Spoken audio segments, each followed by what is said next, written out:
रमज़ान करीम, रमज़ान करीम, रमज़ान करीम, रमज़ान करीम, रमज़ान करीम, रमज़ान करीम, रमज़ान करीम, रमज़ान करीम। बिस्मिल्लाहिर्रहमानिर्रहीम। अस्सलातु वस्सलामु अलैका या रसूलल्लाह व अला आलिका व अस्हाबिका या हबीबल्लाह। अस्सलाम वालेकुम, मैं हूँ डॉक्टर फरही अमीन और आपको GNN की स्पेशल रमज़ान ट्रांसमिशन रमज़ान करीम में खुशामदीद कहती हूँ। इज़्ज़त रसूल हैं पाक खदीजा, मादरे बतूल हैं पाक खदीजा, ला शरीक हैं ये अरब की मलका, हिम्मत रसूल हैं ये पाक खदीजा। मलकातुल अरब गमो सारे रसूल मकबूल सल्लल्लाहु अलैहि वसल्लम, उम्मुल मोमिनीन हज़रत खदीजतुल कुबरा रज़ियल्लाहु ताला अन्हा, जिनके कदमों तले खातून जन्नत की भी जन्नत है। 10 रमज़ानुल मुबारक आज उनका योम विसाल। हमारी आज की ट्रांसमिशन उन्हीं का ज़िक्र खैर करते गुजरेगी। माजी के झरोकों से हम देखेंगे कि खदीजतुल कुबरा रज़ियल्लाहु ताला अन्हा ने अपनी ज़िंदगी किस अंदाज से गुजारी। और इस ज़िक्र खैर में मेरे साथ शामिल होंगे जनाब अल्लामा शफ़ाअत रसूल साहब, पीर ज़ियाउल हक नक्शबंदी साहब और डॉक्टर मोहम्मद हसनैन साहब। आपको खुशामदीद कहती हूँ। अच्छा, प्रोग्राम के आगाज़ में पीर साहब सबसे पहले तो आपसे हम वजीफ़ा सुनते हैं। आज के दिन के मुनासबत से वजीफ़ा अनायत फरमाएँ। आज संतू साहब के कलाम ने वजीफ़े बुला दिए और ये अल्लाह को और अल्लाह के महबूब को राज़ी करने के तरीके हैं जी। कोई कवाली के ज़रिए कर रहा है, कोई हमारी तरह यहाँ बैठ के कर रहा है, कोई गरीबों की हेल्प करके सड़कों के ऊपर। बिल्कुल। तो मैं समझ इनको दुआ है किसी की। सारे लोग कलाम पढ़ते हैं माशाल्लाह। अल्लाह अब्बा संतू भाई को सलामत रखे। आज का जो हमारा वजीफ़ा है वो वजीफ़ा है या करीम हो। या करीम हो, ये एक ऐसा लफ्ज़ है कि अगर हम मुझे सैयद सरफराज शाह साहब ने ये वजीफ़ा बताया था, तो जितने वज़ाइफ मैं बता रहा हूँ या बताऊँगा ये मैंने प्रैक्टिकल ख़ुद किए। इस वजीफ़े को अगर कोई बंदा कर्ज़ वाला है, कोई माल में बरकत नहीं आती और यानी कि जॉब नहीं है, जॉब है तो बरकत नहीं है, तनख्वाह नहीं बढ़ रही, कि माली इतबार से अगर किसी बंदे ने माला माल होना है तो ये लफ्ज़ है या करीम हो। अगर कोई बंदा हर रोज़ मगरिब की नमाज़ पढ़ने के बाद 1001 दफ़ा अपनी ज़िंदगी का मामूल बना ले, वो ख़ुद भी कभी गरीब नहीं होगा और उसकी नस्लें भी कभी गरीब नहीं होंगी। सुभान अल्लाह। वो कहते हैं ना कि अल्लाह ताला के एक एक वर्ड में, वो जो कुरान का वर्ड है, अल्लाह ताला के जितने इस्माए गरामी हैं, जितने भी अस्माए हुस्ना हैं, उन सब में एक कहते हैं ना झोंपड़ी पड़ी हुई है कि हर एक में कुछ ना कुछ हमें मिलता है, हमारे फ़ायदे के लिए सब चीज़ें होती हैं। अब हम आज के टॉपिक की तरफ आ जाते हैं। हज़रत खदीजतुल कुबरा रज़ियल्लाहु ताला अन्हा का आज यौम विसाल है। तो मौलाना साहब, ज़माने जहलियत में बीबी का क्या मुकाम था? बिस्मिल्लाहिर्रहमानिर्रहीम। अन्नबिय्यु औला बिल मुमिनीन मिन अनफुसिहिम व अज़वाजुहु उम्महातुहुम। सदक़ल्लाहुल अज़ीम। सैयदा खदीजतुल कुबरा सलामुल्लाह अलैहा, क्योंकि अल्लाह ताला ने उनके नसीब में ज़ौजियत मुस्तफ़ा सल्लल्लाहु अलैहि वसल्लम लिखी थी। इसी निस्बत की वजह से अल्लाह ताला ने उनको बचपन जवानी से 40 साल की उम्र तक जो उनकी परवरिश की, वो इज़्ज़त, शर्फ़, आबरू और अज़मत और बुलंदी, इफ़्फ़त और पाकदामनी के माहौल में की।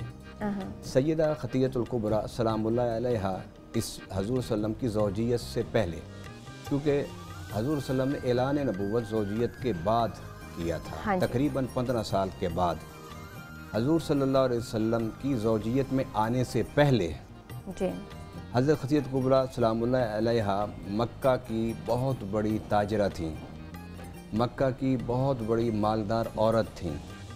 और आप इतने बड़े तिजारत को चलाने के बावजूद आपका नाम और आपका लक़ब जो था वो ताहिरा था, पाक दामन, जिस पर इफ़्फ़त और पाक दामनी जिस पर रश्क करे। मौलाना साहब, हम अपनी गुफ्तगू को जारी रखेंगे, लेकिन इस वक्त ब्रेकिंग न्यूज़ है।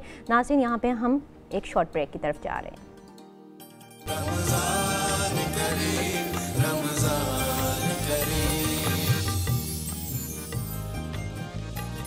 वेलकम बैक नाज़रीन। बात चल रही थी यहाँ पे ज़िक्र खैर हो रहा था हज़रत खदीजतुल कुबरा रज़ियल्लाहु अन्हा का।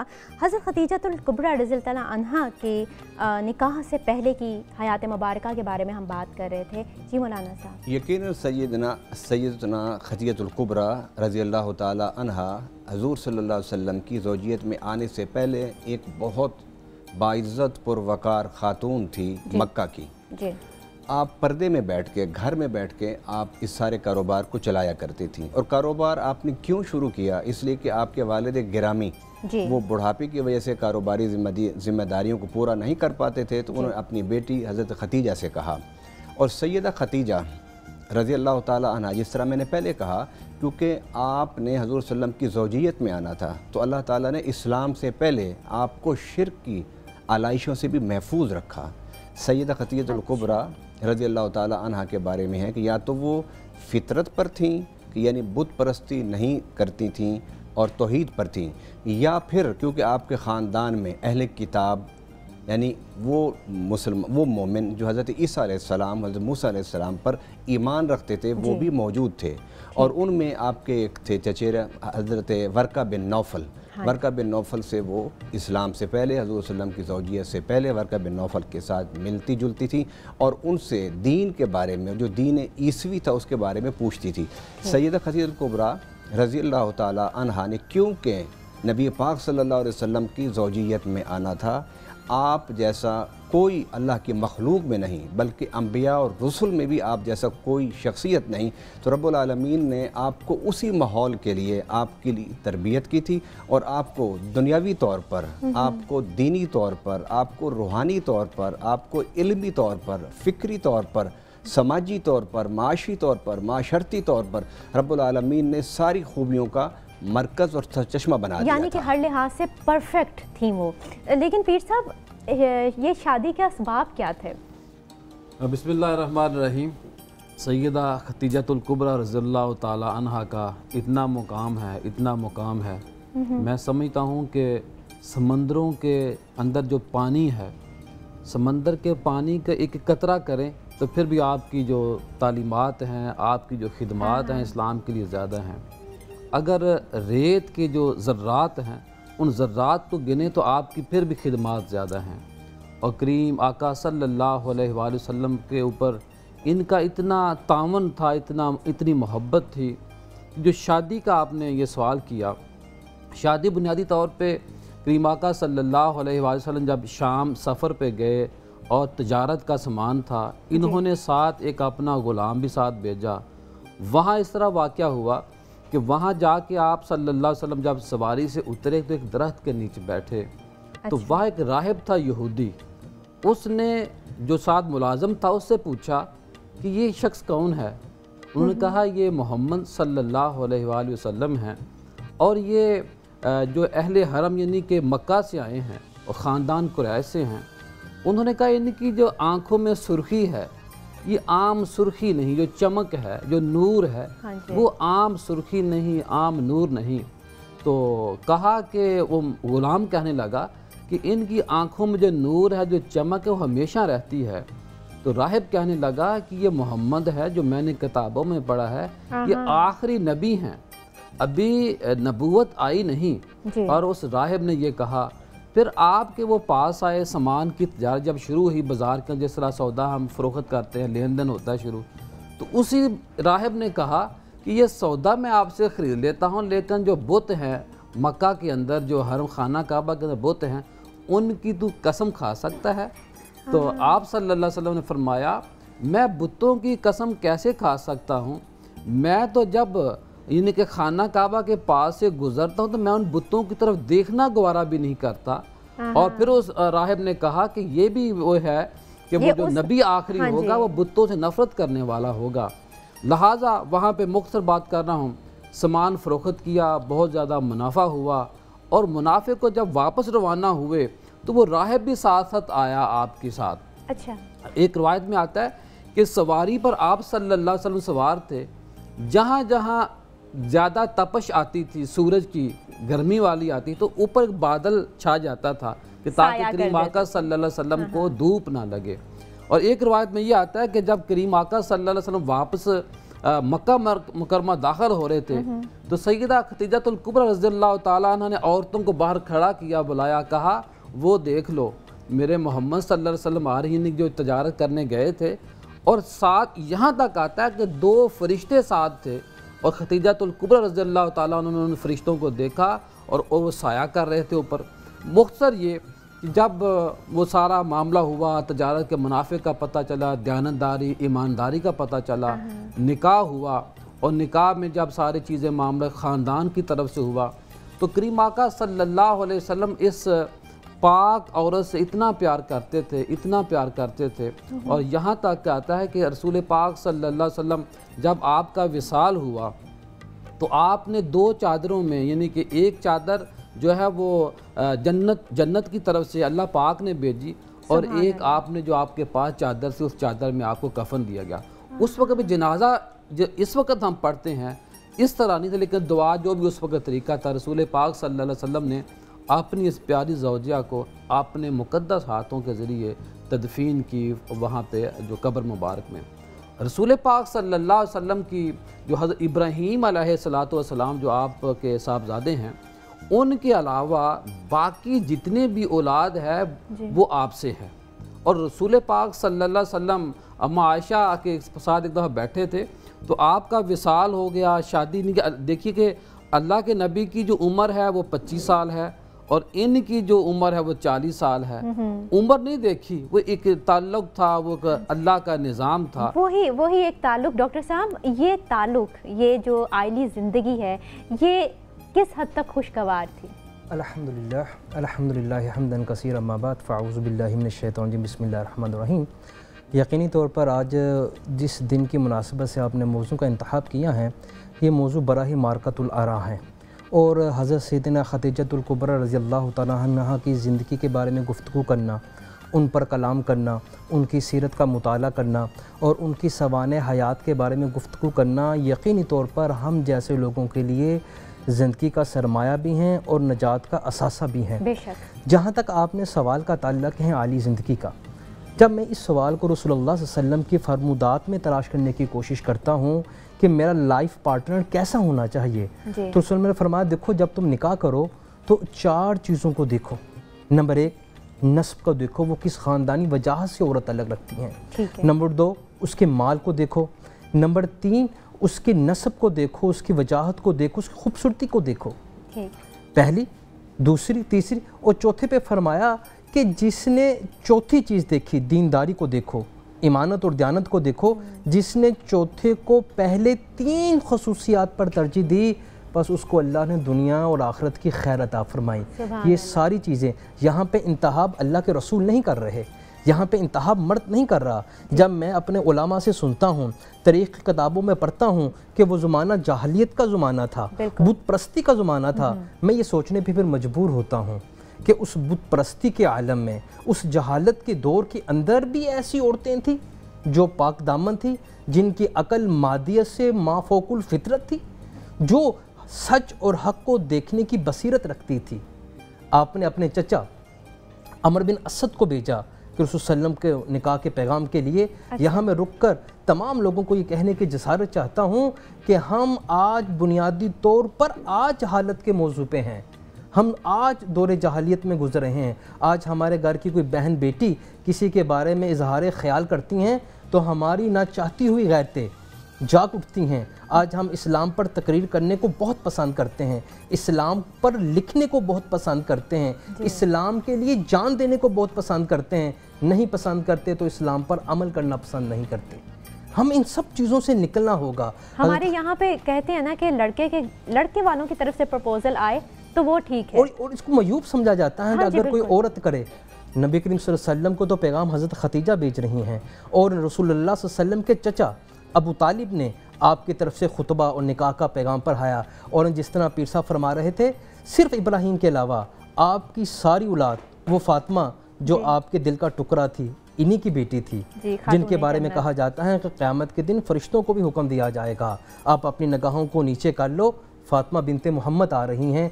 तो वो जो वर्किंग रिलेशंस था आज बुरी दुनिया कहती है मादियत के अंदर कि हम पर्दा कर कर जदीद मल्टाइल कंपनियों में काम नहीं कर सकती। अगर हमें मार्केट में निकला है, हज़रत खतीजा रज़ी अल्लाह तआला से बड़ी आइकॉन बिजनेस पर्सनैलिटी दुनिया में कहीं नहीं पैदा हुई। बिल्कुल, हम इस पे आगे बात करेंगे, लेकिन यहाँ पे वक्त हो चुका है एक शॉर्ट ब्रेक का। नाज़रीन, मिलते हैं इस ब्रेक के बाद।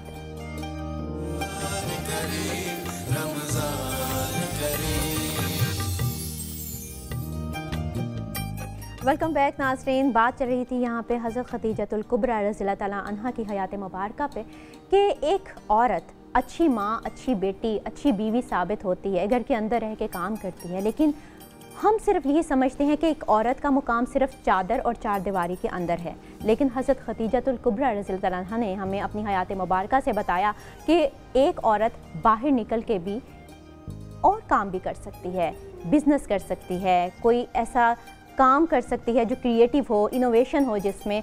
और आजकल के दौर को हम अगर सामने लेके आएँ और बीबी की ज़िंदगी को सामने लेके आएँ तो उनकी हयात मुबारका से हमें क्या सबक मिलता है? यकीनन जो आपने बात की कि हज़रत खतीजतुल कुबरा रज़ी अल्लाह ताला अन्हा एक सोशल वर्कर थी, सोशल खातून थी, समाजी खिदमात सर अंजाम देती थी। अब इस बार अगर कोई ये कहे कि ये तो इस्लाम से पहले का ज़माना था जिसमें आप तिजारत करती थी, तो इसलिए इस्लाम से जो पहले की बातें हैं उनको हुज्जत नहीं बनाया जा सकता। मगर आप देख लीजिए हजूर सल्लल्लाहु अलैहि वसल्लम के निकाह में आने के बाद हज़रत खतीजा ने फिर भी कारोबार जारी रखा। अच्छा, फिर हजूर सल्लल्लाहु अलैहि वसल्लम के निकाह में आने के बाद 15 साल आपने तिजारत की। अब देखना ये है कि इस्लाम में औरत का घर से बाहर निकल के या घर के अंदर बैठ के समाज और माशरे की खिदमत सर अंजाम देना, कारोबार करना, तालीम देना या दीगर सरगर्मियों में हिस्सा लेना, क्या इसकी इजाज़त है या नहीं?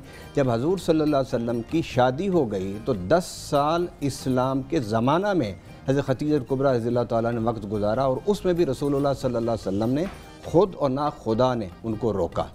अब यहाँ पर एक बात बड़ी ज़रूरी है जिस पर आप पहले भी गुफ्तगू कर चुकी हैं कि आज औरतों के हवाले से ये जो समाज है हमारा, ये हमें ऐसे लगता है जिस तरह दौरे जाहिलियत का ज़माना हो। बिल्कुल, यहाँ पे एक औरत घर से बाहर निकलती है और उसे अच्छी निगाह से नहीं देखा जाता। एक तो ये है ना कि नहीं देखा जाता, दूसरा ये है कि अब यहाँ पर कोई औरत किसी लड़के को, फैमिली में होता है इंसान, शादियों में खुशी में दूसरे से मिलता है, जुलता है, देखता है, अगर उसे देखने के बाद कोई लड़का उसको बाकिरदार अच्छा लगता है, वो अपने माँ बाप से कहे और उसके माँ बाप लड़की के वाले अब लड़के को प्रपोज़ल दें तो इसे बहुत मायूब समझा जाता है, जबकि ये बात हरगिज़ कुरान सुन्नत के मनाफी है। हमें अपनी सोचों को बदलना होगा, एक बात। दूसरी बात ये है कि दौरे जाहिलियत में, ये दौरे जाहिलियत था ना जिसमें हज़रत खतीजा कुबरा ने ये किया और उसके बाद नबी पाक सल्लल्लाहु अलैहि वसल्लम ने इस पर अमल किया, आपने उनकी ऑफ़र को कबूल किया।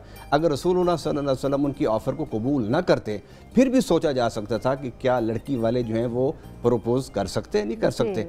आपने न सिर्फ कबूल किया बल्कि अपनी ज़ौजियत में उन्हें कबूल किया। और फिर देखिए कि हज़रत खतीजा कुबरा वो उम्मुल मोमिनीन हैं, वो हजूर के ज़ौजा हैं जिन्होंने नबी पाक सल्लल्लाहु अलैहि वसल्लम के साथ तकरीबन 24 साल तने तनहा गुजारे। आपकी इस दौर में कोई और ज़ौजा आपके साथ शरीक नहीं थी। इतना हजूर सल्लम के साथ ज़ेनी हम आहंगी थी, प्यार था, ताल्लुक़ था। और यहाँ एक और पहलू भी बड़ा ज़रूरी है, लोग ये समझते हैं कि मुस्तशरिकीन की तरफ से मैं कह रहा हूँ, वो ये समझते हैं कि हजूर सल्लल्लाहु अलैहि वसल्लम ने जब शादी की तो आप बड़ी साहिब सरवत थी, मालदार थी, नौज़बिल्लाह के हजूर ने इस पहलू से की। लेकिन दूसरी तरफ आप ये देखिए कि हजूर सल्लल्लाहु अलैहि वसल्लम हज़रत खतीजा की 15 साल उम्र का फ़र्क था। फिर दूसरा पहलू ये है कि हजूर सल्लल्लाहु अलैहि वसल्लम के निकाह में आने के बाद, निकाह में आने से पहले हज़रत खतीजा की 3 जगह शादी हो चुकी थी। सिर्फ माल के पहलू पर ना रखिए ना, रसूलुल्लाह सल्लल्लाहु अलैहि वसल्लम ने हम इस माशरे के मर्दों को ये तालीम दी है, ये समझाया है उन्हें कि तुम इफ़्फ़त, पाकदामनी, किरदार, अज़मत, इन चीज़ों को देखकर किसी से शादी करो। हरगिज़ जवानी, पैसा और माल और दौलत देख के शादी न करो। इसलिए रसूलुल्लाह सल्लल्लाहु अलैहि वसल्लम ने फरमाया कि अगर तुम बेवा औरत से शादी करते हो तो उसका अजर अल्लाह के नज़दीक ये है कि कल क़यामत के दिन रब्बुल आलमीन किसी इंसान को इस तरह इज़्ज़त और कदर देने की वजह से क़यामत के दिन अल्लाह तुम्हें भी इज़्ज़त देगा और जन्नत में आला मकाम अता फरमाएगा। सुभान अल्लाह। पीर साहब, यहाँ पे उम्रों के फ़र्क पे ये आप इस पे रोशनी डालें, क्योंकि हमारे यहाँ पे कहते हैं जी लड़की को हमेशा छोटी उम्र का होना चाहिए, मर्द बड़ी उम्र का हो तभी निकाह ठीक है। अल्लाह के नबी ना रसूमात को तोड़ने के लिए आए थे। अल्लाह के नबी ने यह भी बताया कि जिस तरह हज़रत साहब फरमा रहे थे कि बड़ी उम्र वाली से शादी दुरुस्त है और बड़ा इसको अच्छा समझा गया है, और दूसरा ये है कि ये भी देखना चाहिए कि बड़ी उम्र वाली औरत से अल्लाह ने बच्चे भी दिए।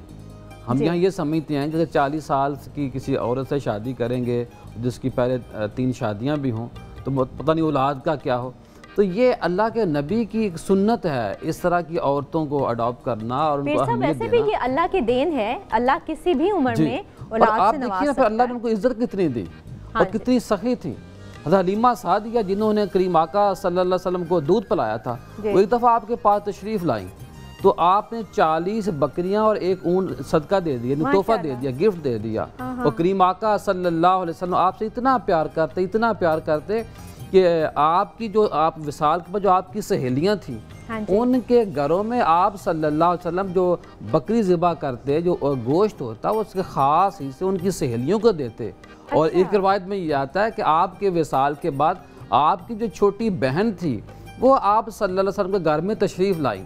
जब दरवाजे पर दस्तक दी, आवाज़ आई तो उसकी आवाज़ खतीजा से मिलती थी। तो करीम आका सल्लल्लाहु अलैहि वसल्लम ज़ारुकता रोना शुरू हो गए, कहते हैं मुझे खतीजा याद आ गई है। ये मोहब्बत थी, यानी कि विसाल के बाद भी। और सैयदा अम्मा आयशा एक दफ़ा फरमाती हैं कि करीम आका आप हर बार खतीजा की बातें करते हैं, क्या उनके बाद औरतें पैदा होनी बंद होगी? इनके बात का मफिसा घरों में मोहब्बत में बात होती है। तो ये वो मुकाम और मर्तबा था जो सैयदा खतीजा कुबरा का था। कारोबार औरतों को बिल्कुल करना चाहिए, पर्दा भी ज़रूरी है, घर भी ज़रूरी है, लेकिन बात चीज़ें हमें देखनी हैं कि कौन कहाँ फिट है। जो बच्चियाँ अच्छी तरह कारोबार में आगे बढ़ सकती हैं उनको कारोबार में लाना भी बहुत ज़रूरी है, और जो बच्चियाँ घरों में काम कर सकती हैं, असल में इस्लाम ने देखा है कि औरत महफूज कहाँ पर है, यानी कि औरत की जो अहलियत है, काबिलियत है, वो कहाँ पे ज़्यादा इस्तेमाल हो सकती है। इस्तेमाल को तरजीह दे। एक औरत है वो कारोबार करना ही नहीं चाहती या घर से निकलना ही, उसको हम नहीं कहेंगे, लेकिन एक हमारी बहन बेटी वो पढ़ी लिखी है माशाल्लाह, वो घर से बाहर निकल के बावकार तरीके से काम कर सकती है, जिससे ख़ानदान का जो वकार है मज़ीद बुलंद हो सकता है, तो उसको काम करने देना चाहिए। बिल्कुल। लेकिन डॉक्टर साहब, हज़रत खदीजतुल कुबरा रज़ियल्लाहु अन्हा की मार्फत और उनकी हुज़ूर सल्लल्लाहु अलैहि वसल्लम की बाकी जो ज़ौजा थीं अज़दवाज मुतहरात, उनके दरमियान की मार्फत किस हद तक ज़्यादा है, कम है? देखें, जिस तरह आप ब्रेक से जाने से पहले सवाल कर रहे थे कि नबी करीम सल्लल्लाहु अलैहि वसल्लम का अम्मा खदीजतुल कुबरा रज़ियल्लाहु तआला के साथ वर्किंग रिलेशन, आइली ज़िंदगी कैसी थी। आप अगर गौर करें तो इन सब चीज़ों को हम कहते हैं कि वो जहालत का ज़माना था जी। मैं ज़रा इसको हट कर लेता हूँ। मैं ये समझता हूँ कि जहालत इंसान के अपने अंदर है। ये जो रसूमात हैं, ये जो हम जिस तरह का ज़माना और मुआशरा गुज़र रहा है, ये मुआशरे में जहालत नहीं है, ज़माना तो ख़ुद अल्लाह ताला। ज़माने को ख़राब मत कहें, हम हैं या हमारी सोच हैं जो जहालत का तरीका करती हैं। जहाँ तक आपने मार्फत की बात की, रसूल सल्लल्लाहु अलैहि वसल्लम ने ख़ुद फरमाया कि अम्मा आयशा से कि मुझे तमाम उम्मुल हातुल मोमिनीन में से, तमाम अपनी बीवियों से सबसे ज़्यादा जिसने मेरी दिलजोही की हैं, जिससे मुझे मोहब्बत हैं, वो हज़रत खदीजतुल कुबरा रज़ियल्लाहु तआला हैं। सुभान अल्लाह। नबी करीम सल्लल्लाहु अलैहि वसल्लम जब वहीं से वापस आए ना, गारे हिरा से वापस आए, तो कफ़ियत में हज़रात मुफस्सिरीन ने लिखा है जिस तरह युज़म्बिलू, और कहते थे मुझे मेरी जान का खौफ है, ख़तरा है। सोने के बाद जब उठे तो बताया अपनी अज़वाज मुतहरा हज़रत खदीजतुल कुबरा को, आज मेरे साथ ये हुआ, और खौफ भी सारा बताया।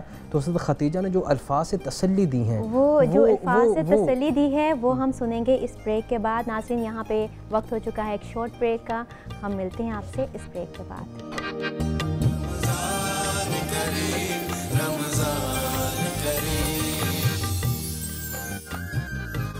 Welcome back. The most influential women in Islamic history हज़रत खदीजा रज़ियल्लाहु तआला अन्हा, उन्हीं का ज़िक्र खैर हो रहा है, और बाकी अज़दवाज मुतहरात के मुकाबले में हज़रत खदीजा रज़ियल्लाहु तआला अन्हा की जो फजीलत है हम उस पर बात कर रहे हैं। जी मौलाना साहब, आप क्या फरमाएंगे? मैं आपसे ये बात कर रहा था, जब रसूलुल्लाह सल्लल्लाहु अलैहि वसल्लम गारे हिरा से आए और आकर युज़म्बिलू मुझे कंबल ओढ़ दो, फिर उठे और कहा मुझे अपनी जान का खौफ था, तो वहाँ हज़रत खदीजा रज़ियल्लाहु तआला अन्हा वो वाहिद और पहली औरत थी जिसने जनाब सल्लम पर सबसे पहले तकरीर की है।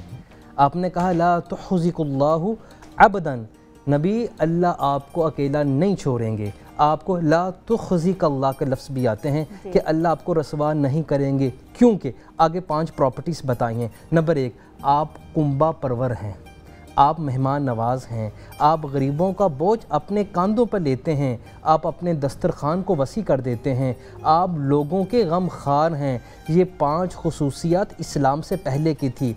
आज दुनिया के किसी भी मज़हब से कोई तल्लक रखने वाला है, मैं ये लिख कर कहता हूँ, अगर वो 5 प्रॉपर्टी अपने अंदर पैदा कर ले, चाहे वो इस्लाम को ना माने, चाहे किसी भी मज़हब से तल्लक रखता हो, अल्लाह उसको रसवा नहीं करेंगे। उसकी खिदमात को, उसकी ज़िंदगी को, उसके कौल फ़ेल को कभी रसवा नहीं करेंगे। यानी ये वो दौर था जिसमें कोई हज़रत मोहम्मद सल्लल्लाहु अलैहि वसल्लम के साथ नहीं था, लेकिन सिर्फ हज़रत खदीजा रज़ियल्लाहु अन्हा।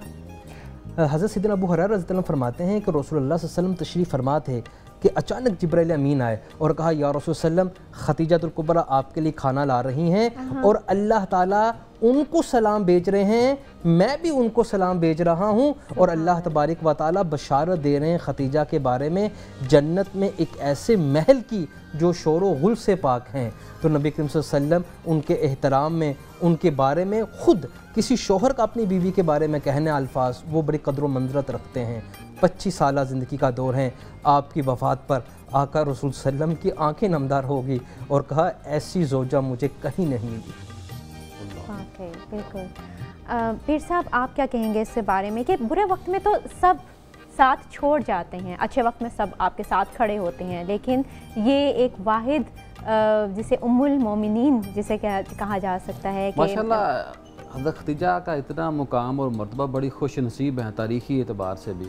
एक तो आपकी ज़ात के ऊपर अरबी में तकरीबन 1000 साल पहले तक 115 किताबें लिखी जा चुकी हैं। 115 किताबें अरबी में लिखी जा चुकी हैं 1000 साल पहले। जो उसके बाद अरबी, उर्दू में या बाकी इंग्लिश ज़बानों में काम वो अलग है। और आपका जो मकाम और मर्तबा है, आप पहले भी नमाजी थी। और एक रवायत में आता है कि करीम आका सल्लल्लाहु अलैहि वसल्लम जब घर में आए, जब वही जब अलामा से जिस तरह कह रहे थे, तो नमाज जो पहली जमात है वो भी करीम आका सल्लल्लाहु अलैहि वसल्लम ने आपके खदीजा के साथ नमाज़ पढ़ी। और फतावा रिजविया में इस बात को भी कोड किया गया है कि आप नमाज पहले पढ़ती थी। और करीम आका ने मौके पर यह भी फरमाया कि मेरी जो खदीजा है इसकी बड़ी अहमियत है। बुखारी शरीफ की रवायत है, आप फरमाते हैं कि जब लोगों ने मुझे कबूल नहीं किया ये ईमान लेकर आई, जब लोगों ने मुझे जटलाया माज़ल्लाह तो ये इन्होंने मेरी तस्दीक की, जब मेरे पास कुछ नहीं था इन्होंने माल की बरकत दी, यानी कि मुझे इनके माल की वजह से इस्लाम को बरकत मिली। उन्होंने अपना सारा माल हुजूर के कदमों में रख दिया। खदीजातुल कुबरा रज़ियल्लाहु ताला अन्हा की मकरूज़ है। उम्मत क़यामत तक हज़रत खदीजातुल कुबरा रज़ियल्लाहु ताला अन्हा की मकरूज़ है। मकरूज़ इस तरह के जहाँ आपसे आपके बतन से वो बच्चे पैदा हुए वहाँ सईदा फ़ातिमा में पैदा हुए हैं, जिनके हम अपने उनके जो पाँव के नीचे खाक आती है, हमारी नस्लें भी उस खाक के ऊपर कुर्बान। सईदा फ़ातिमा तो ज़हरा रज़ियल्लाहु ताला अन्हा हो या बाकी जितने भी सहाबा हैं, अहले बैत, हम सब के ग़ुलाम हैं। यहाँ जो बात हुई कि हमें जो अल्लाह के नबी ने किसी अपनी बेगम के बारे में, अपने सहाबा के बारे में, अपने अहले बैत के बारे में जो कह दिया, हम सर तस्लीम खम करना है। हमें सिर्फ ये देखना है कि हम जिससे अल्लाह का नबी प्यार करता है हमने उससे प्यार करना है। अल्लाह के नबी ने तमाम अज़वाज मुतहरात से प्यार किया है और बड़ा खूब किया है। आज के दुनिया का कोई शोहर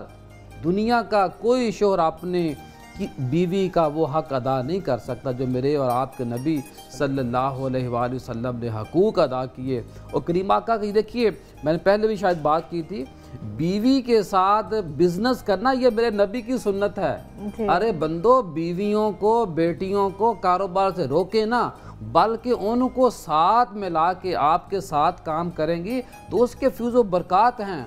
अगर वो अलग बिजनेस करेगी आपके जिसका आपके नॉलेज में नहीं होगा तो उसमें खराफात भी जन्म ले सकती हैं। तो बीवियों को कारोबार कराना, उनके साथ मिलके कारोबार करना सुन्नत है। और बीवियों के साथ मिलके घर के जो काम हैं वो कराना भी मेरे नबी की सुन्नत है। और सुन्नत सिर्फ पेट भर के खाना सुन्नत नहीं है, नबी ने अपने पेट पे पत्थर भी बांधे हैं।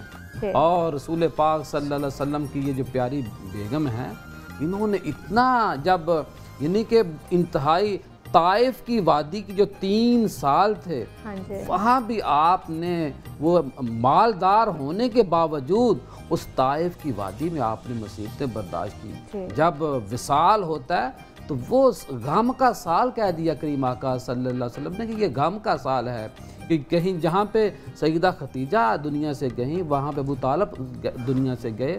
आपका मुकाम और मर्तबा हमारी ज़बानें थक सकती हैं, हमारे कलमों की जो स्याही है वो ख़त्म हो सकती है, लेकिन नबी से निस्बत वाले जितने लोग हैं हम इनके मकाम और मर्तबे को कमा हकू बयान नहीं कर सकते। बिल्कुल नहीं कर सकते हैं। ख़तूने जन्नत की जन्नत जिनके कदमों तले, ऐसी हस्ती बहसीत माँ कैसी थी?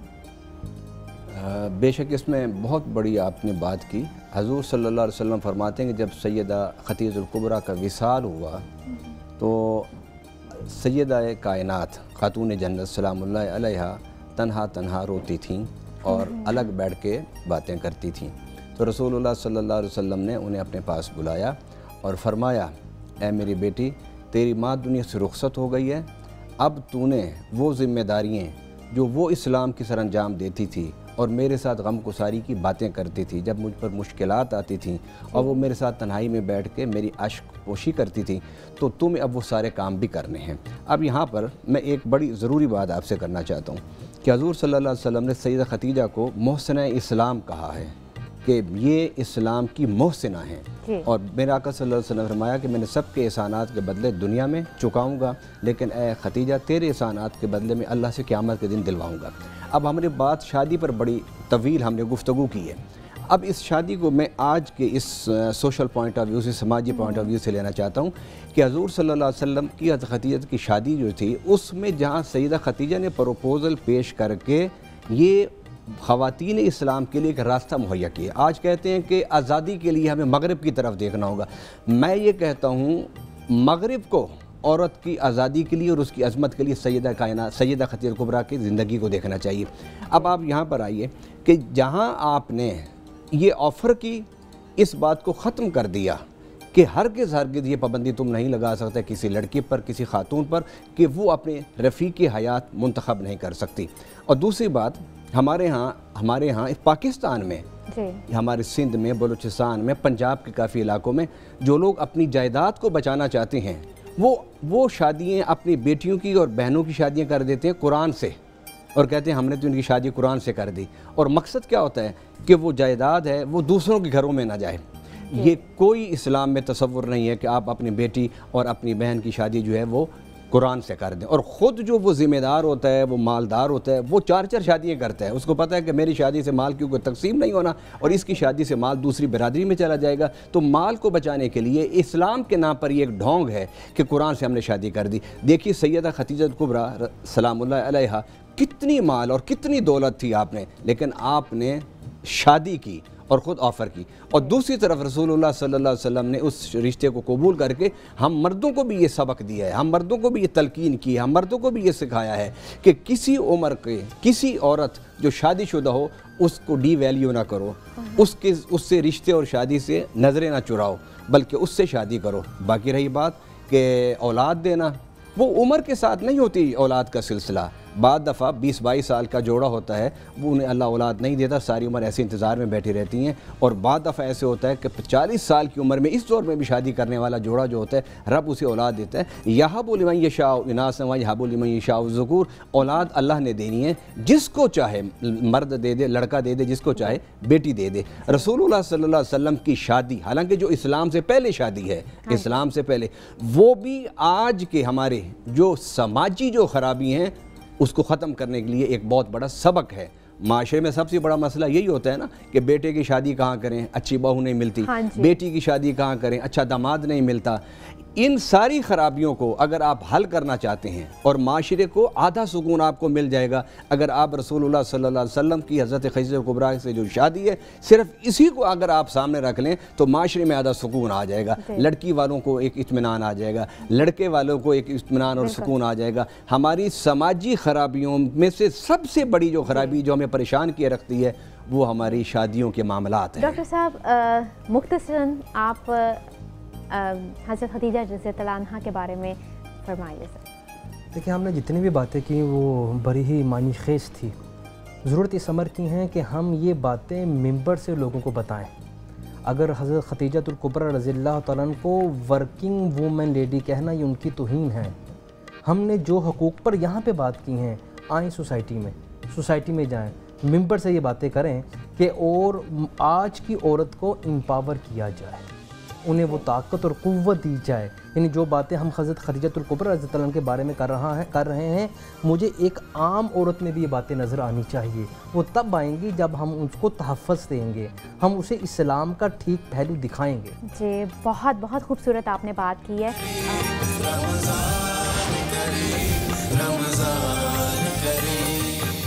नहमदुहु व नुसल्ली अला रसूलिहिल करीम, अम्मा बाद, फ़ाउज़ बिल्लाहि मिनश शैतानिर रजीम, बिस्मिल्लाहिर रहमानिर रहीम।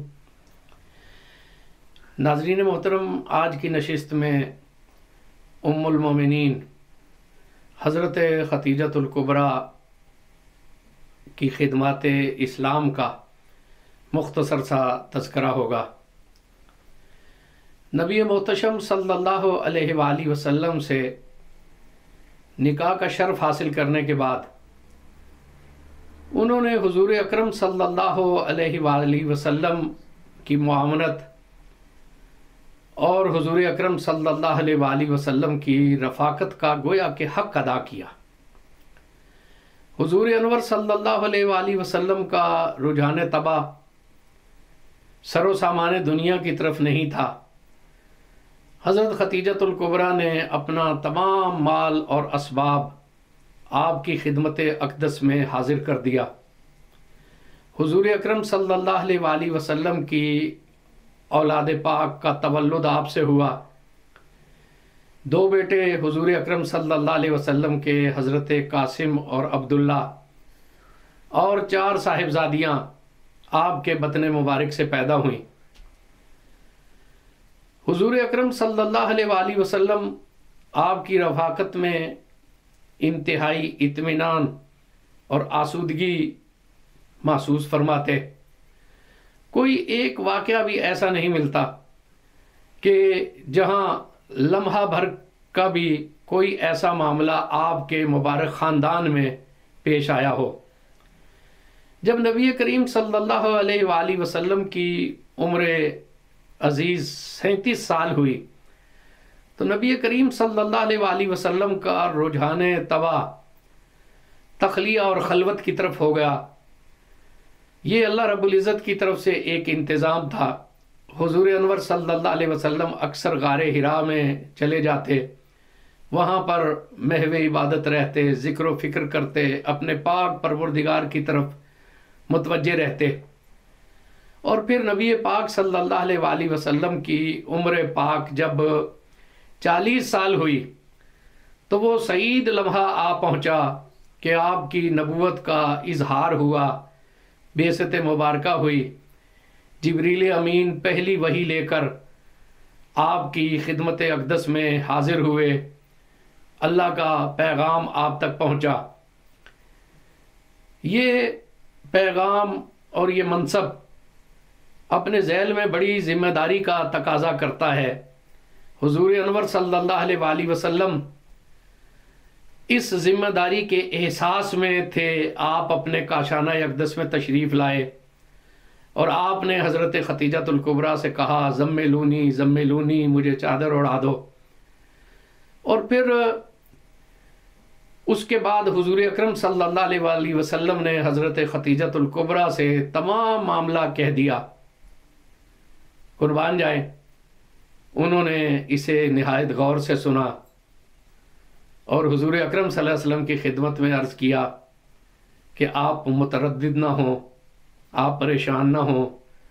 आप तो सिलाई रहमी करते हैं, आप बेकसों और फ़कीरों के मामिल रहते हैं, आप मेहमान नवाजी करते हैं और मसाइब में हक़ की हिमायत करते हैं। अल्लाह रब्बुल इज़्ज़त आपको बेयारो मददगार नहीं छोड़ेगा।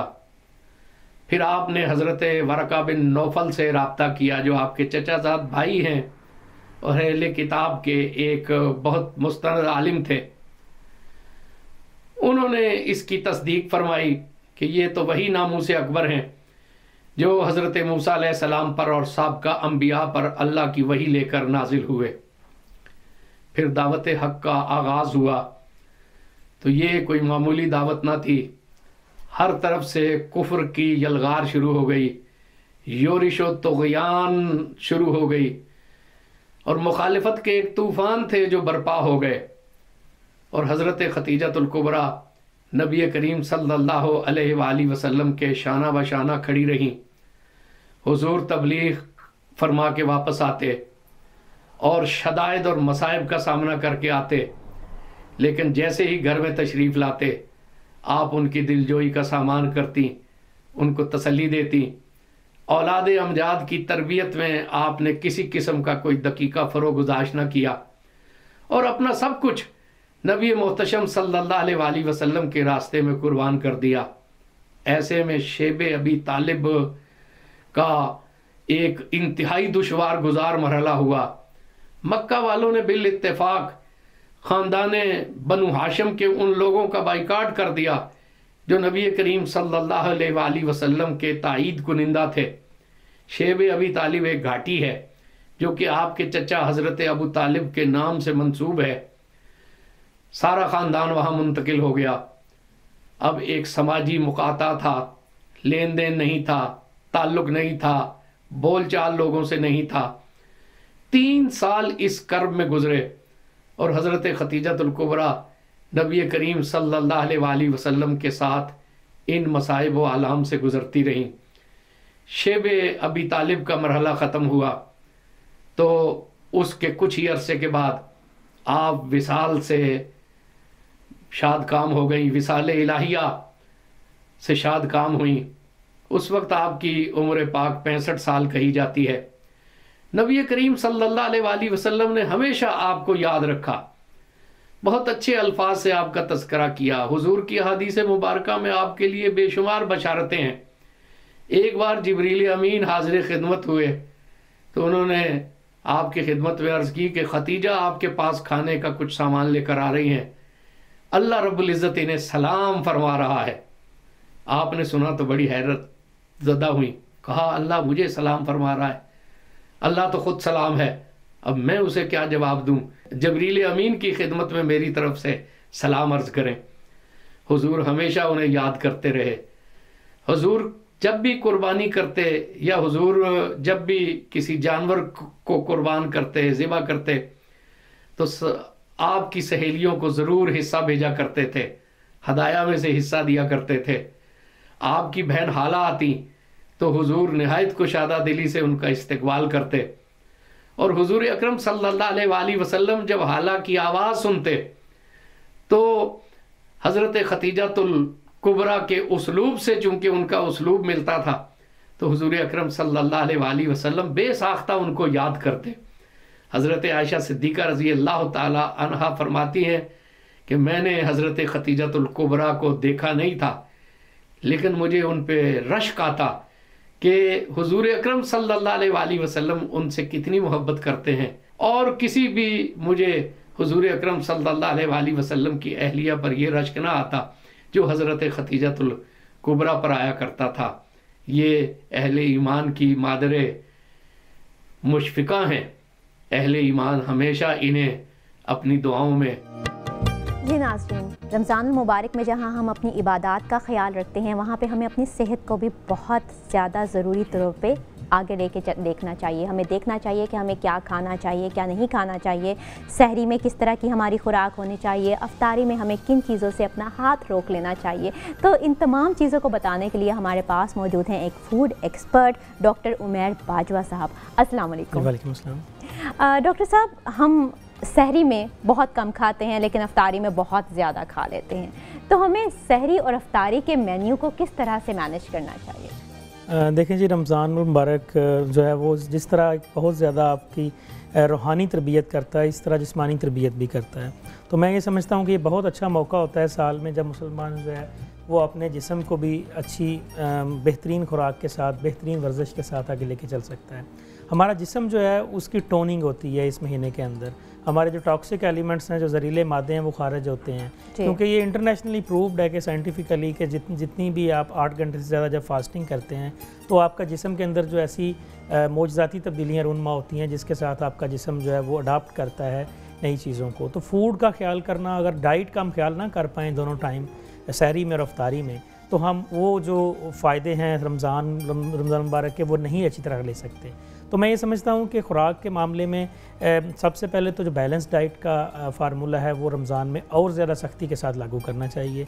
बैलेंस डाइट हम उसको कहते हैं जिसमें हम सारे हमारे जितने भी खुराक के जो ग्रुप हैं वो शामिल होते हैं, जिसमें दूध है, जिसमें आपकी प्रोटीन्स हैं, जिसमें आपके ऑयल है, जिसमें कार्बोहाइड्रेट्स हैं, जिसमें आपकी गंदम से बनी हुई या बाकी जवार बाजरा से बनी हुई रोटी है, जिस तरह हमारी ब्रेड है। तो इन सारी चीज़ों को एक स्पेशल जो रिकमेंडेड डोज़ है उसके साथ लेना जो है उसको हम बैलेंस डाइट कहते हैं, मतवाज़न ग़िज़ा। रमज़ान के अंदर चूँकि हम 12 घंटे तक 10 से 12 घंटे की फास्टिंग करते हैं, तो इसमें ज़रूरी होता है कि जो हम पहले 3 मील मेन कोर्स के तौर पे ले रहे होते हैं उसको हम शार्ट करके 2 कर रहे होते हैं। अब उन 2 के अंदर हमने वो सारी कैलोरीज भी पूरी करनी है और हमने वो खुराक के ग्रुप भी पूरे करने हैं। हमें एक दिन में कितनी कैलोरीज चाहिए होती है? हमें नॉर्मल पर्सन को 2000 से 2500 कैलोरीज, जो स्टूडेंट्री पर्सन है, जो एक नॉर्मल हम बैठने वाला काम करने वाला है, ठीक है। फिर उसके साथ आपकी वर्किंग के साथ आपकी कैलोरी के इंटेक जो है वो रिक्वायरमेंट जो है बढ़ जाती है।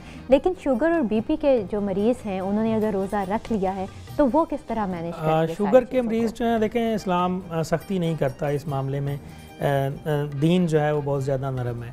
शुगर के जो मरीज़ हैं उनमें आप देखें तो 2 तरह के होते हैं, एक जो है जो इंसुलिन डिपेंडेंट होते हैं, एक जो इंसुलिन डिपेंडेंट नहीं होते। जो तो टैबलेट्स के साथ जिनकी शुगर कंट्रोल होती है वो सहर और अफ्तार में अपनी टैबलेट के साथ कंट्रोल कर सकते हैं, तो वो अपना रमज़ान जो है ना वो कंटिन्यू कर सकते हैं। जो इंसुलिन डिपेंडेंट है वो तो बिग नो है। इंसुलिन जिनको लगनी है वो अदरवाइज़ जो है वो हाइपोग्लाइसीमिया बड़ी सीवियर कंडीशन होती है जिसमें you have to break the fast. तो इसलिए शुगर के जो टैबलेट पर डिपेंडेंट लोग हैं उनको तो बेहतर है। कोलेस्ट्रॉल के जो जहाँ तक आप तक का तल्लक है, कोलेस्ट्रॉल की मेडिसिन के साथ आप रोज़ा रख सकते हैं, बल्कि कोलेस्ट्रॉल का डायरेक्ट लिंक है ओबेसिटी के साथ। आपका जिस्म जो है एक मैंने बताया ना टोनिंग करते हैं आपका इस रमज़ान के अंदर, तो आपकी जब बेस्ट टोनिंग हो जाती है, आपकी बॉडी के अंदर जो फैट स्टोर होती है, देखें खुराक जो है वो उसके 3 मेजर अज्जा होते हैं। सबसे पहले ही होती है आपकी कार्बोहाइड्रेट, फिर आपकी फ़ैट और फिर प्रोटीन जो है। आपका जिस्म जब खुराक खाता है उसमें इंस्टेंट एनर्जी लेता है शुगर से, जो कार्बोहाइड्रेट्स हैं। वो कार्बोहाइड्रेट्स आपकी बॉडी के अंदर आपकी एनर्जी की रिक्वायरमेंट को पूरा करती हैं, प्लस जो आप ज़्यादा खा रहे होते हैं कार्बोहाइड्रेट, जो कार्बोहाइड्रेट हम कहते हैं जो हमारी रोटी है, चावल हैं, इनके अंदर जो होते हैं, तो वो फिर वो आपकी बॉडी के अंदर फ़ैट की शक्ल में स्टोर होना शुरू हो जाता है। बहुत से लोगों का ये ख्याल है कि हम सहरी में बहुत ज़्यादा खा लें, बहुत ज़्यादा दही, लस्सी वगैरह और काफ़ी हैवी मील ले लें, तो ताकि हमारा पूरा दिन बहुत अच्छा गुजर जाए, भूख ना लगे। उसके बारे में आप क्या कहते हैं? ऐसा बिल्कुल गलत कंसेप्ट है। खुराक का जो नबी सल्लल्लाहु अलैहि वसल्लम ने कंसेप्ट दे दिया है, आपका 1/3 रख के आपने खाना है भूख को, वो हर मौके के मुताबिक जो है बिल्कुल ठीक है। आप जब बहुत ज़्यादा ओवरलोडेड खाना खाते हैं तो आपके जिस्म के अंदर, चूँकि जो रमज़ान है इसमें आपका मेटाबॉलिज्म जो स्लो हो जाता है, आपकी जो डाइजेशन का प्रोसेस है वो स्लो चल रहा होता है, आपकी बॉडी टोन हो चुकी होती है अकॉर्डिंग टू स्लो मेटाबॉलिज्म।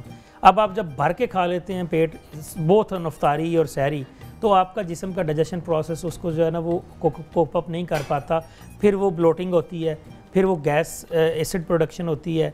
और ये इसको रोकने का बेहतरीन हाल ये है कि आप मतवाज़न खुराक खाएँ। और हाँ, खुराक की किस्म आपके लिए बड़ी अहम है।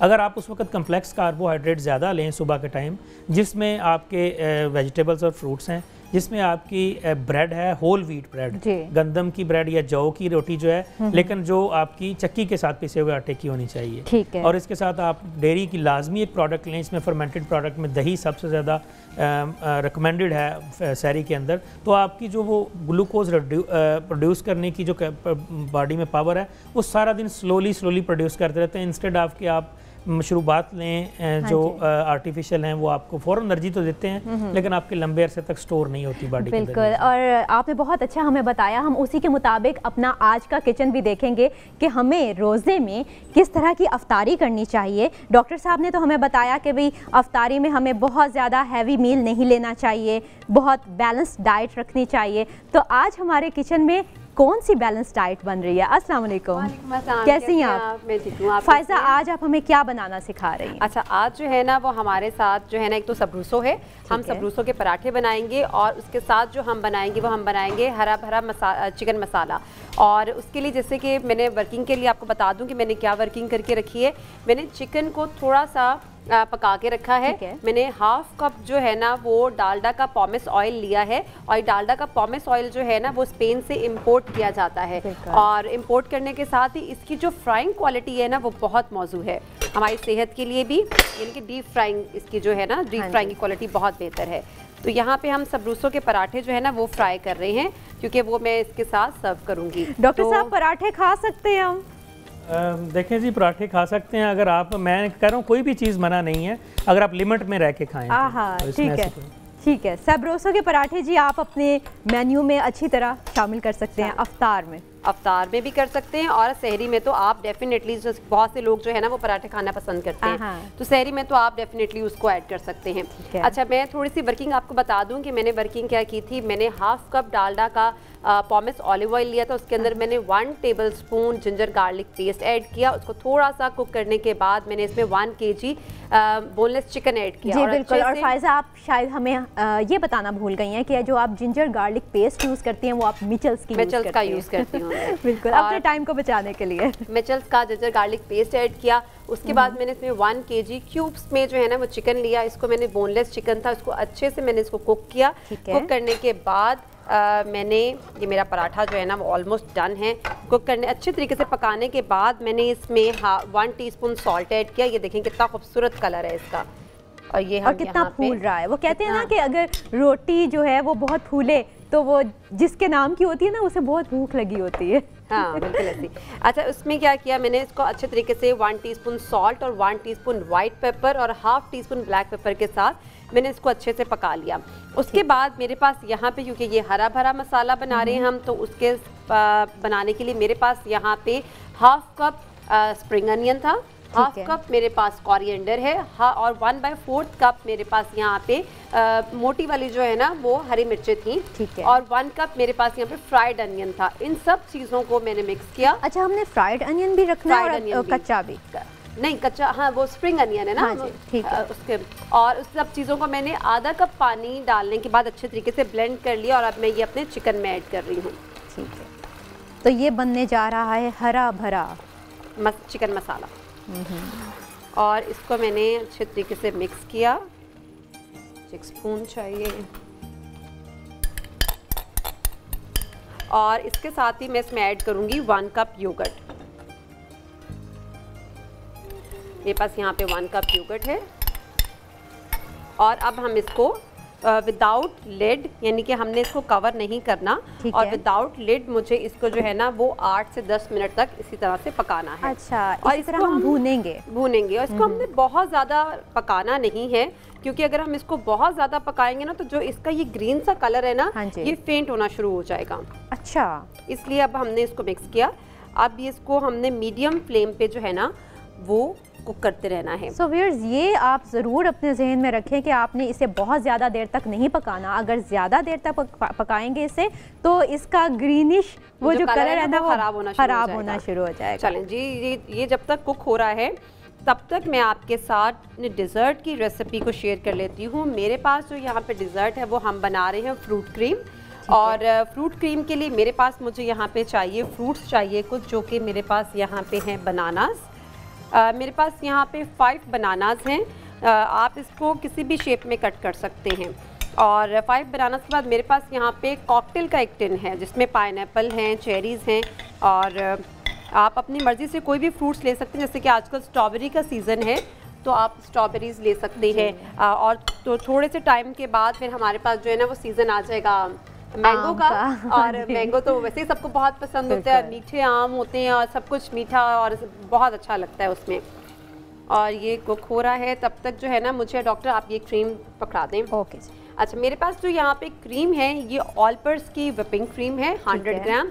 ऑलपर्स की फुल फैट क्रीम है मेरे पास यहाँ पे, जो कि उनकी डेयरी क्रीम है। दोनों क्रीम्स को मैंने इसके अंदर ऐड किया जो कि मेरे पास 100 ग्राम है। और इसको ऐड करने के बाद मेरे पास यहाँ पे 1 टेबलस्पून हनी है, 1 टेबलस्पून मेरे पास यहाँ पे कंडेंस मिल्क है, वो हम इसके अंदर डालेंगे। अच्छा, ये दोनों चीज़ें जो है ना, कंडेंस मिल्क और हनी, ये हम अपने टेस्ट के अकॉर्डिंग इसमें शामिल करेंगे। ठीक है। अगर आपको इसका टेस्ट ज़्यादा अच्छा लगता है तो आप इसमें ज़्यादा भी ऐड कर सकते हैं। ज़्यादा मीठा पसंद करते हैं तो इसमें ज़्यादा ऐड कर लें, लेकिन बहुत ज़्यादा मतलब 1 टेबलस्पून 100 ग्राम में, 1 टेबलस्पून दोनों के 100 ग्राम में एनफ है। इसको हम अच्छे से मिक्स करेंगे। और लेकिन ये जो फ्रूट्स वगैरह है ना, ये कोशिश कीजिएगा कि आपके ठंडे हों, क्रीम ठंडी हो, फ्रूट्स ठंडे हों, तो जितने ये ठंडे होंगे इसका खाने का उतना ही मज़ा आएगा। अच्छा, अक्सर मीठे जो हम बनाते हैं उसमें ज़्यादातर हम ठंडे मीठे ही बनाते हैं। हाँ। कि ज़्यादा ठंडा करके नहीं, चिल मैं करके आप बनाऊंगी, पुडिंग भी बनाऊंगी खाएं। आपके साथ, पुडिंग की रेसिपी भी शेयर करेंगे। और पुडिंग तो ऐसी है कि आप उसको गर्म और ठंडा दोनों तरीके से खा सकते हैं। हाँ, ये जो है ना, ये हमारा डिज़र्ट रेडी है। अच्छा, बस इतनी जल्दी? हाँ, फ्रूट क्रीम है ना, फ्रूट्स आप अपनी मर्जी के इसमें डालें जो आपको पसंद हो। ठीक है। अब मेरे पास यहाँ पे जो है ना वो ग्लास रेडी हैं, तो हम इस ग्लास में इसको डालेंगे और इसमें हम कुछ जो है ना वो नट्स भी ऐड करेंगे। लेकिन वो जो नट्स हम इसके अंदर ऐड करेंगे वो हम इसको अच्छे तरीके से चिल करने के बाद ऐड करेंगे। और नट्स में मेरे पास यहाँ पे रोस्टेड आलमंड्स हैं। ठीक है। कोशिश किया करें कि जब भी आप कुछ डिज़र्ट्स वगैरह बनाते हैं तो उसमें अगर रोस्टेड नट्स यूज़ करेंगे तो उसका फ्लेवर जो है ना बहुत इन्हांस होता है। अच्छा, हम इसमें पहले क्यों नहीं ऐड कर सकते हैं नट्स? क्योंकि वो सॉगी हो जाएंगे, थोड़े थोड़े नरम से हो जाएंगे और हम उसकी गार्निश में ऐड करेंगे। ठीक। तो यहाँ पे हमारा हरा भरा जो चिकन है वो भी बन रहा है, कुक हो रहा है। हमने इसकी फ्लेम जो है ना वो कम की हुई है। कम फ्लेम के साथ हम इसको बनाएंगे, यानी धीमी आंच पे हमने इसे 8 से 10 मिनट तक पकाना है। हाँ जी। और ये दोनों ग्लासेस हैं। अच्छा, डिज़र्ट को आप इसमें बॉल में भी सर्व कर सकते हैं और अगर आप चाहें तो आप इसको ग्लासेस में भी सर्व कर सकते हैं। ग्लासेस में मुझे लगता है लुक अच्छी आती है। हाँ, क्योंकि बहुत सी चीज़ें ऐसी होती हैं जो हम सिर्फ उसकी लुक देख के ही उसका खाने का हम डिसाइड कर लेते हैं कि हमें ये खाना चाहिए और ये नहीं खाना चाहिए। ये हमारे पास जो है ना डिज़र्ट ग्लासेस रेडी हैं और मैं इनको यहाँ पे रख देती हूँ। और मेरे पास क्योंकि फ्रूट्स जो थे ना वो प्रॉपर तरीके से ठंडे थे और अब हम इसकी जो है ना वो गार्निश थोड़ी सी करेंगे। तो मैं गार्निश करने से पहले आप मुझे ज़रा बताइए कि ये आपने बहुत खूबसूरत तरीके से ग्लासेस के जो किनारे हैं वो सजा दिए हुए हैं, तो इसका भी थोड़ा सा बनाने का तरीका बताइए। अच्छा, इसको जो है ना वो मैंने शेक के लिए बनाए हैं। आज हम बनाएंगे Oreo chocolate shake, Oreo chocolate ice cream shake. और उसको बनाने के लिए मैंने जो है ना वो बिस्किट्स लिए हैं और आप किसी भी तरह के चॉकलेट बिस्किट्स ले सकते हैं। उसको क्रश करें, क्रश करने के बाद आप चॉकलेट सॉस में ग्लास को डिप करें। डिप करने के बाद आप बिस्किट का जो चूरा सा आपने बनाया हुआ होगा ना, बिस्किट को बिल्कुल क्रश किया हुआ होगा, वो आप इसके ऊपर लगा दें। ऐसे ही मैंने जो है ना वो डिज़र्ट के लिए भी किया है। ठीक। अच्छा डॉक्टर, मुझे आपकी थोड़ी सी हेल्प चाहिए। मेरे पास यहाँ पे रोस्टेड आलमंड्स हैं और बिस्किट्स हैं, ये आप अगर उसके ऊपर डाल दें। ओके, ये स्पून में आपको दे रही हूँ और इसको अच्छे से मिक्स करें। और ये जो है ना ये आप अंदर डालने की बजाय, यानी कि उस फ्रूट के अंदर डालने की बजाय अगर आप ऊपर डालेंगे ना तो ज़्यादा मज़ा इसमें खाने में अच्छा लगेगा। अच्छा फ़ाइज़ा, कितनी देर है ये अभी बनने में? ये इसको बनने में भी 5 मिनट्स हैं। हमारा डिज़र्ट जो है ना वो रेडी है। और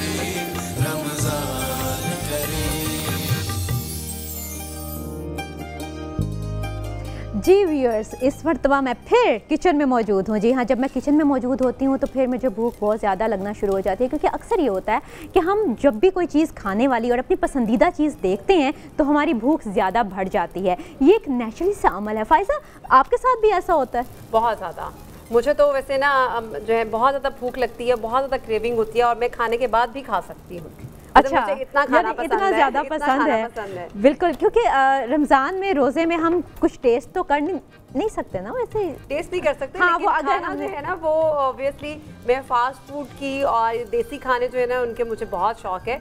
और इसमें वैसे खाने तो हर तरह के मुझे अच्छे लगते हैं, लेकिन ज़्यादातर जो है ना फास्ट फूड पे। जो आज हमारा बना है हरा भरा चिकन, उसको देख के वाकई उसकी खुशबू देख के बहुत सब्रूसों के पराठे के साथ खाएं, आप इसको बहुत इंजॉय करेंगे। अच्छा, यानी कि मज़ा दुबाला हो जाएगा। मैं इसकी एक जल्दी से इसकी रेसिपी को रिपीट कर देती हूँ। मैंने क्या किया था, हाफ हाफ कप मैंने डालडा का पॉमेस ऑयल लिया था और उसके अंदर मैंने 1 tablespoon ginger garlic paste add किया। उसको थोड़ा सा कुक करने के बाद मैंने इसके अंदर जो है वो चिकन ऐड किया, जो कि मेरे पास 1 kg था, क्यूब्स की फॉर्म में था। और अच्छे तरीके से चिकन को कुक करने के बाद मैंने इसके अंदर ऐड किया पेस्ट एक ऐड किया। वो पेस्ट जो था ना वो 4 चीज़ों पे डिपेंड करता है। जो 4 चीज़ें हैं वो हाफ कप इसके अंदर कोरिएंडर है, हरा धनिया, और इसके अंदर जाएगा spring onion half cup, 1 cup इसके अंदर जाएगा ब्राउन अनियन, और इसमें 1/4 कप जाएंगे मोटी वाली जो है ना वो हरी मिर्चें इसके अंदर जाएंगे। यानी वो मोटी वाली हरी मिर्चें जो ज़्यादा तेज़ नहीं बहुत तेज़ नहीं होती हैं। और इन 4 चीज़ों को मिक्स करने के बाद हम इसको ब्लेंड कर लेंगे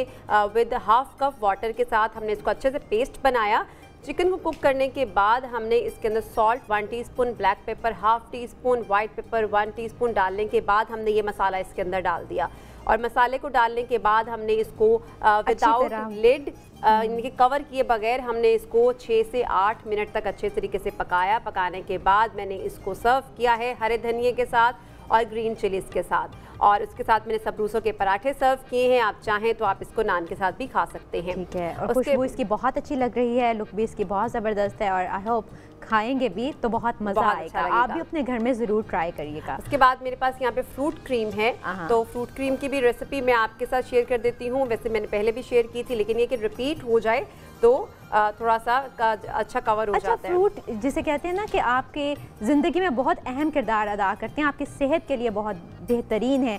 हम बाज़-औक़ात किसी एक ही फ्रूट को बहुत ज़्यादा पसंद करते हैं और उसी को ही खाते चले जाते हैं, लेकिन हमारे लिए ये होना चाहिए कि हमने हर तरह का जो फ्रूट है वो अपनी डाइट का हिस्सा बनाना है। हमने उससे सिर्फ बाज़-औक़ात करते हैं कि जी एप्पल पसंद है, बस एप्पल ही खाने हैं, उसके अलावा कोई और फल सामने आ गया जी आपने मुंह दूसरी तरफ कर लिया। लेकिन जिस तरह फ़ायज़ा ने हमें फ्रूट क्रीम बनानी सिखाई है, इसमें सब फ्रूट्स हम ऐड कर सकते हैं। हम मैंगो ऐड कर सकते हैं, इसमें seasonal fruits kiwi, mango, strawberries, pineapple तो बहुत से लोगों को बहुत पसंद होता है। और वो घर जहाँ पे छोटे बच्चे मौजूद हैं और वहाँ पे वो अक्सर नाक मुंह इसी तरह बसोड़ते रहते हैं कि हमने ये फल नहीं खाना, इस अंदाज से नहीं खाना, तो ये एक तरीका है जिसमें आप अपने बच्चे को तमाम फूड और तमाम जो ग़िज़ायत है वो बहुत इजीली दे सकते हैं। फ्रूट्स के साथ इसमें क्रीम भी है और इसके साथ इसमें ड्राई फ्रूट्स भी हैं, यानी कि कम्प्लीटली मील है ये एक न्यूट्रिशन का। ठीक है, तो इसमें रिपीट कर देती हूँ मैं। मेरे पास यहाँ पे 5 बनानास थे। 5 बनानास के अंदर मैंने 1 टीन कॉकटेल का यूज़ किया था। कॉकटेल डालने के बाद मैंने इसमें ऑल पर्स की फुल फैट क्रीम मैंने इसमें यूज़ की। अच्छा, यहाँ पे मुझे एक और चीज़ पूछनी है आपसे। अगर आप कॉकटेल यूज़ कर रही हैं तो आपने तो टिन का यूज़ किया। हाँ जी। अगर हमारे पास जिस तरह लुकाटे आ गई हैं, खरबूजे आ गए हैं और अब आम भी आने वाले हैं, तो हम वो चीज़ें अगर इसमें ऐड कर दें तो? मीठे फल ऐड कर सकते हैं, सिट्रस फ्रूट आप इस पे ऐड नहीं कर सकते। यानी हम माल्टा इसमें ऐड नहीं करेंगे? ऐड कर सकते, कोई भी माल्टा ऐड नहीं करेंगे। कोई भी सिट्रस फ्रूट है वो हम इसमें ऐड नहीं करेंगे। मीठे फल का इस्तेमाल करें आप इसके अंदर, और लेकिन तरबूज और खरबूजा भी इस्तेमाल नहीं कर सकते। थोड़ा सा हम इसको कॉकटेल अगर हम इसमें डालेंगे तो ज़्यादा अच्छा टेस्ट आएगा।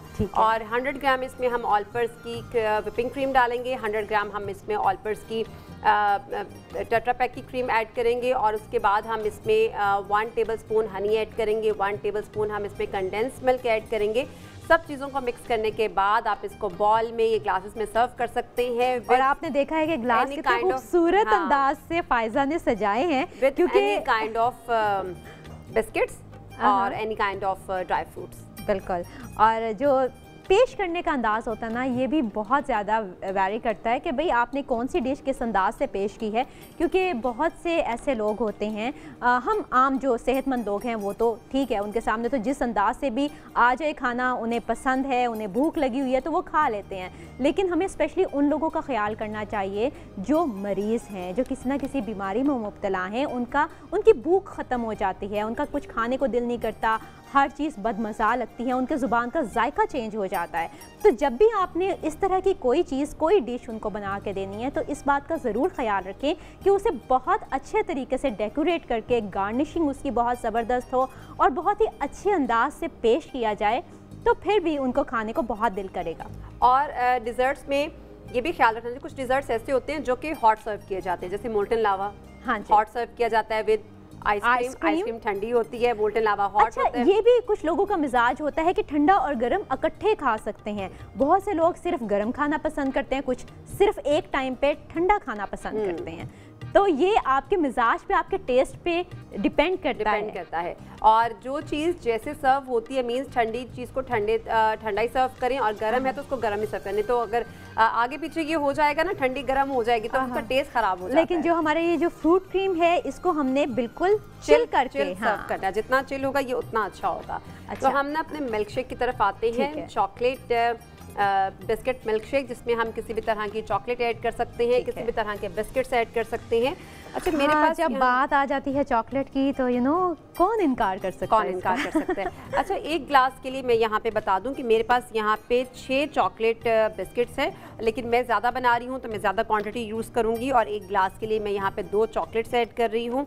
और इसमें जो है ना वो हम थोड़ी सी ज़्यादा क्वांटिटी बनाएंगे, इसलिए मेरे पास यहाँ पे चीज़ों की क्वांटिटी थोड़ी सी ज़्यादा है। आपको अगर 1 ग्लास बनाना है तो उसकी रेसिपी आपके साथ शेयर कर दूँ। आप क्या करेंगे कि 6 आप चॉकलेट बिस्किट्स लेंगे, 2 चॉकलेट्स ले लें, किसी भी तरह की चॉकलेट जो आपको पसंद हो, और इसके अंदर हम ऐड करेंगे आइसक्रीम जो कि है हमारे पास चॉकलेट में, और ये हम इसमें ऐड करेंगे अप्रॉक्सीमेटली 4 स्कूप्स आपने आइसक्रीम के ऐड करने हमने हैं। इसमें आइसक्रीम का फ्लेवर चॉकलेट ही लेना है। चॉकलेट ही लेना है, वनीला भी ले सकते हैं, लेकिन इसमें चॉकलेट ज़्यादा अच्छा लगेगा।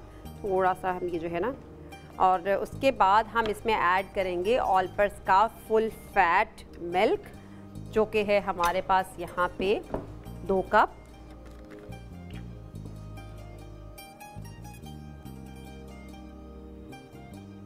ओके जी, इसमें और इसके बाद हम इसमें ऐड करेंगे शुगर 1 to 2 टेबल स्पून।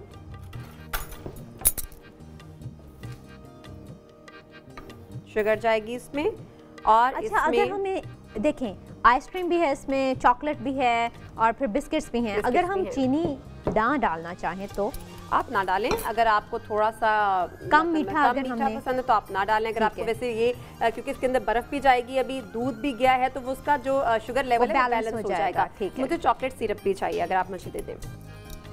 मैं इसमें तकरीबन 2 टेबल्स के अकॉर्डिंग चॉकलेट सिरप ऐड करूँगी,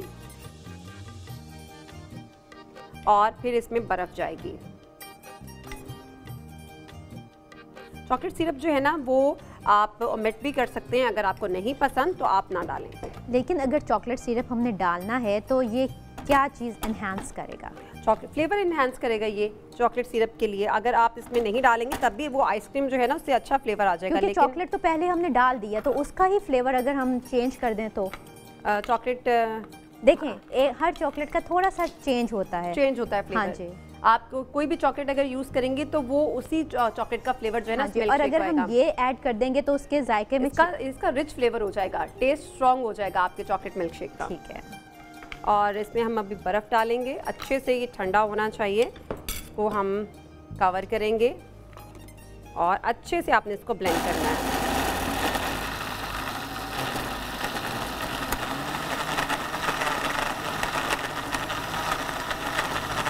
तो ये हमारा इस ड्रिंक को हम क्या कहेंगे?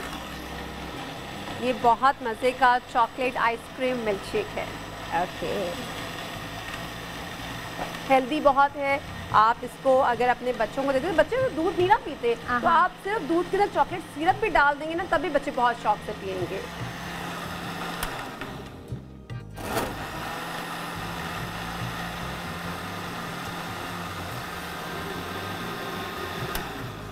जो लोग ये ख्याल करना चाहते हैं अपनी डाइट का, तो उन्हें ये देख लेना चाहिए कि अगर आप ये ले रहे हैं तो 1 कप आइसक्रीम में 100 कैलोरीज होती हैं, 1 कप दूध में 100 कैलोरीज होती हैं। इसके अलावा अगर चॉकलेट शुगर आप ज़्यादा यूज़ कर रहे हैं तो आपको वो भी पता होना चाहिए कि हमने कितने चम्मच चीनी एक दिन में यूज़ करनी है, उस हिसाब से आप इसको पिए। मज़ेदार तो इतना है कि आपका दिल करेगा कि भाई इसे 1 गिलास 2 गिलास और ज़्यादा पिए, लेकिन यहाँ पे हमने थोड़ा सा अपनी डाइट का भी ख्याल रखना है। और शुगर जिसे कहते हैं ना, हमें ज़्यादा उस तरह नहीं लेनी चाहिए, स्वीट नहीं लेना चाहिए ज़्यादा। लेकिन ये इतना खूबसूरत है कि बस सामने आ रहा है तो दिल कर रहा है बस। हाँ, और इसमें इस अगर आप कार्ड नहीं हो सकता। इसमें अगर आप कॉफ़ी डालना चाहें तो आप इसमें कॉफ़ी भी ऐड कर सकते हैं। ज़बरदस्त, इसका मतलब है इसका जायका और ज़्यादा एनहांस क्योंकि बच्चे जो है वो कॉफ़ी ज़्यादा लाइक नहीं करते, ये बड़ों के लिए है। और अगर आप इसमें यूज़ करना चाहें, कॉफ़ी यूज़ करना चाहें तो आप इसमें कॉफ़ी भी यूज़ कर सकते हैं। मुझे आपकी हेल्प चाहिए होगी, आप इसमें स्ट्रॉ लगा दें।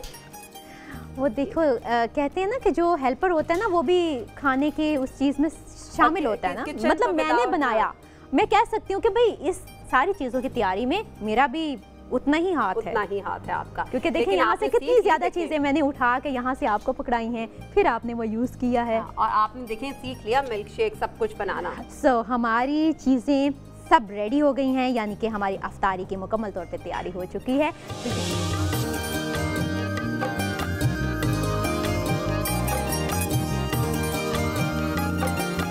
रमज़ानुल मुबारक का महीना रहमतों और बरकतों का महीना है, जिसमें हर किसी की कोशिश होती है कि ज़्यादा से ज़्यादा रहमतें और बरकतें समेट सकें। और रमज़ान के शुरू होते ही शहर में सैकड़ों मकामात के ऊपर जो है वो अफ्तार पार्टी का एहतमाम किया जाता है।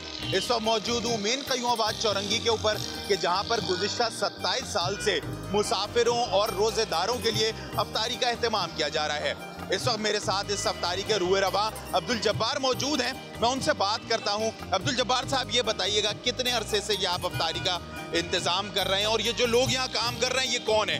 क्या कोई वर्कर्स हैं, इनको तनख्वाह देते हैं, या कौन है ये लोग? ये सब मेरे भाई हैं, बेटे हैं, भांजे हैं, भतीजे हैं, तो ये सब मेरे अपने हैं लोग।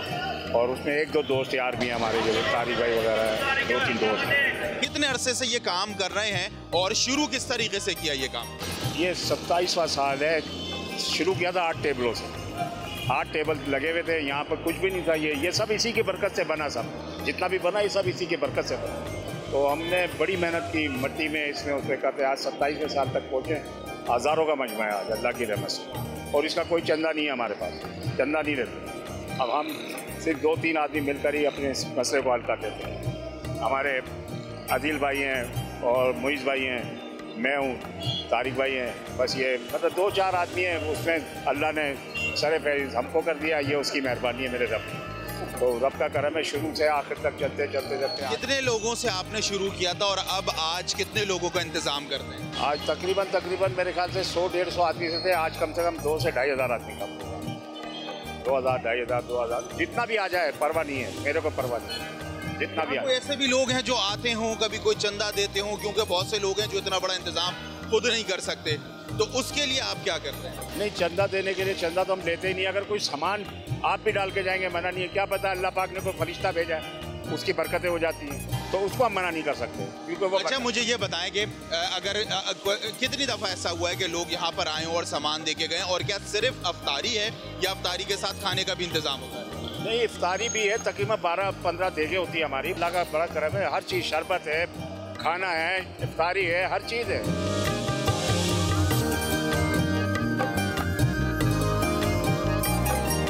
इस वक्त मैं मौजूद हूँ उस जगह पर कि जहाँ पर खाने का इंतज़ाम जो है वो किया जाता है, और इस वक्त मेरे साथ मौजूद है जो यहाँ के जो इंतज़ामिया के लोग हैं वो मौजूद हैं, उनसे बात करता हूँ।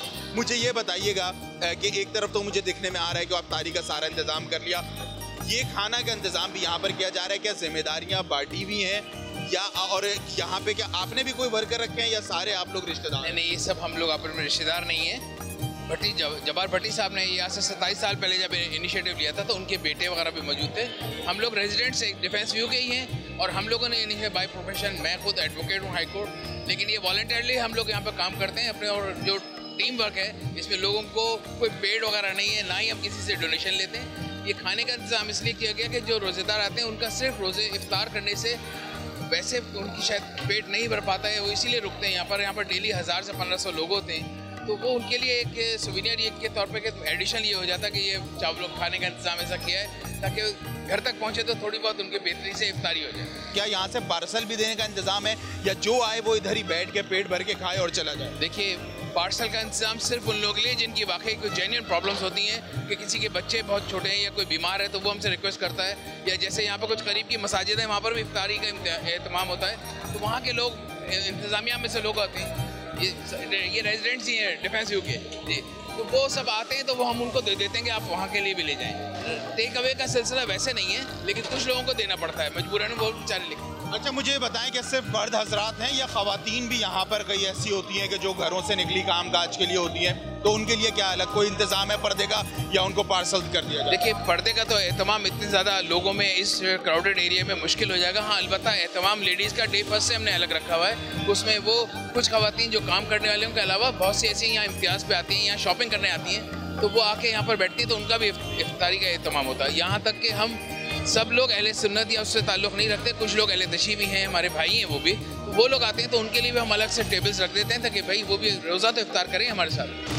खाने का इंतज़ाम दिखाया आपको और अफ्तारी का इंतज़ाम, लेकिन अफ्तारी हो और शरबत ना हो ऐसा मुमकिन नहीं होता। इस वक्त मौजूद हूँ मैं शरबत के स्टॉल के ऊपर, और यहाँ पर एक बड़ी तादाद के अंदर जो है वो लोग आते हैं, वो भी शहरी आते हैं कि जो यहाँ पर जो है वो खड़े होकर नहीं अफ्तारी कर सकते, तो वो सिर्फ यहाँ से महज शरबत लेते हैं और चले जाते हैं कि अगर रास्ते में कहीं अजान हो तो वो वहाँ पर अफ्तारी कर सकें। ये साहब यहाँ पे मौजूद हैं, इनसे बात करते हैं। मुझे ये बताइएगा, एक तो ये कि क्या जिम्मेदारियाँ सारी बांटी हुई हैं, खाली शरबत ही बनाते हैं या आप इससे पहले कुछ और भी करते हैं, और कितने बजे आते हो ये सारी तैयारियों के लिए? तकरीबन ज़ोर के बाद ही शुरू हो जाते हैं, और हर कैटेगरी में जिम्मेदारियाँ बटी हुई हैं। अब शरबत या किसी और हम लोगों के इस्तेमाल में है, शरबत हमारी जिम्मेदारी है, बाकी इफ्तारी कटिंग किसी की जिम्मेदारी है। इस तरीके से ये मैनेज होता है। बाकी ह्यूज क्वांटिटी का है तो इस वजह से मैनेज तो करना पड़ता है।